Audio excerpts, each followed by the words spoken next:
When I was a kid, my brother and dad had a podcast that was basically a book club where they would read self help books. And there was this one book that they read that had sort of like a hierarchy of human being. And at the top of that hierarchy was spirituality.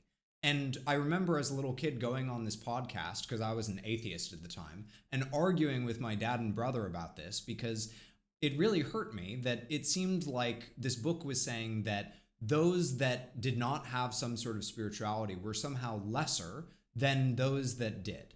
And what I want to talk about in this video today is why spirituality is not as cringe as you think. Because in that time, I came to believe that spirituality was very cringe, and it turned me off of spirituality for a long time.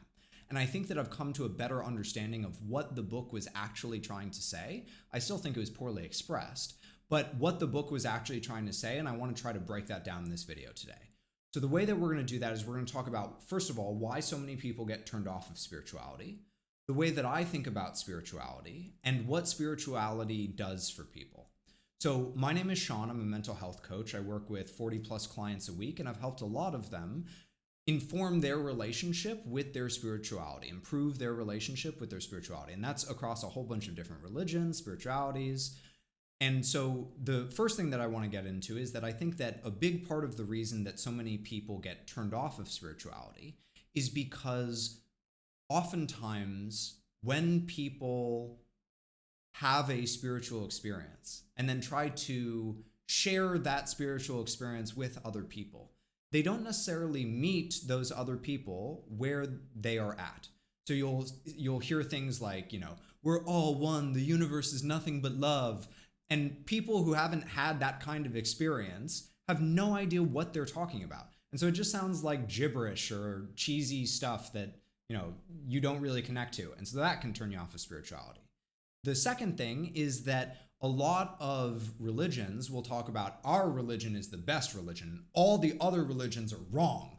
And that can also turn people off of spirituality. The third thing is that sometimes people will just parrot things that they hear because they know that, it's going to get a lot of Twitter likes or a lot of Instagram likes. And so they're not even speaking from a place of experience. They're just parroting stuff. They're just throwing stuff out there because they know it's going to get likes. And so that can turn people off of spirituality. And finally, the worst one is sometimes people use spirituality in a predatory way to take advantage of people. And so when people have been taken advantage of, it makes a whole lot of sense that you're like, yeah, I don't want anything to do with that. So let me talk a little bit about the way that I sort of think about spirituality and how I've helped a lot of my clients improve the relationship with their spirituality.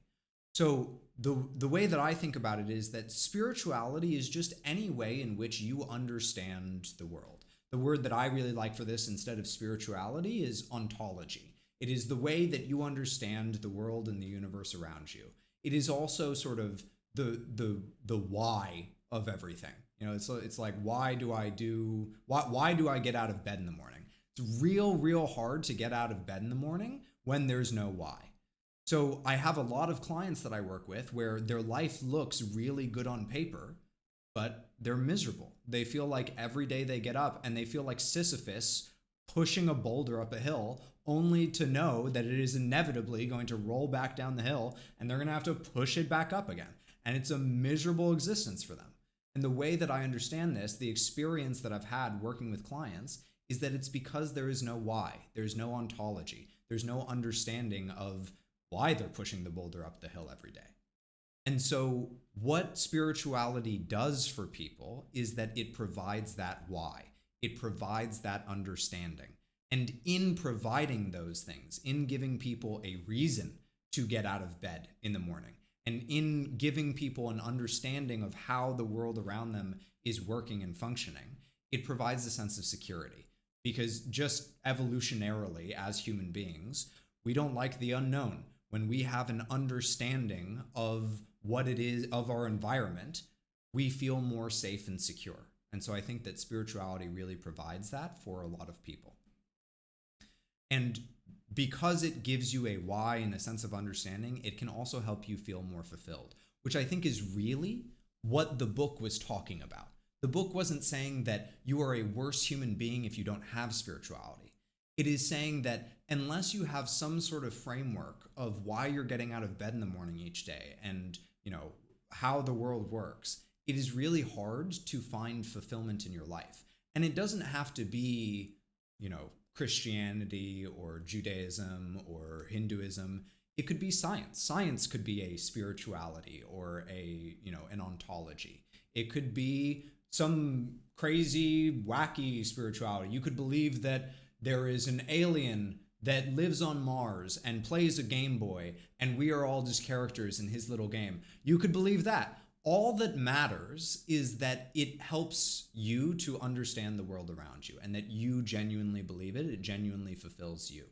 And the reason that I believe this, ironically, is because when I work with clients, the really cool thing is it doesn't matter what spirituality or religion they choose, what ontology they choose.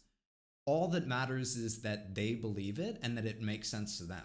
And as they lock into that, their fulfillment meter goes way up. So the sort of action item for this video is to think a little bit about why and how you understand the world to work. Is it through a lens of science? Is it through a lens of religion? Is it some homebrew lens like the alien example that I gave? And come to some sort of understanding of your ontology. And listen, if you're perfectly happy in your life and you don't have any sort of ontology or spirituality, that's great. The only reason that I'm talking about this is because a lot of the people that I meet that are, that don't have some sort of ontology feel really miserable in their lives. And it's something that I've seen that can help. But I do not consider myself to be an arbiter of truth. So if this doesn't work for you, that's totally fine. In fact, in all of my work that I do, I always encourage people to challenge the concepts and ideas that I present and try them out for themselves to see if it works or not. Because ultimately, that is where you are going to get the most value, is if you don't believe me, if you don't take me at my word, and you just are like, okay, I'm going to try this out for myself and see how it is for me. And then from there, you discover something for yourself that is infinitely more powerful than anything I could ever give you in a YouTube video.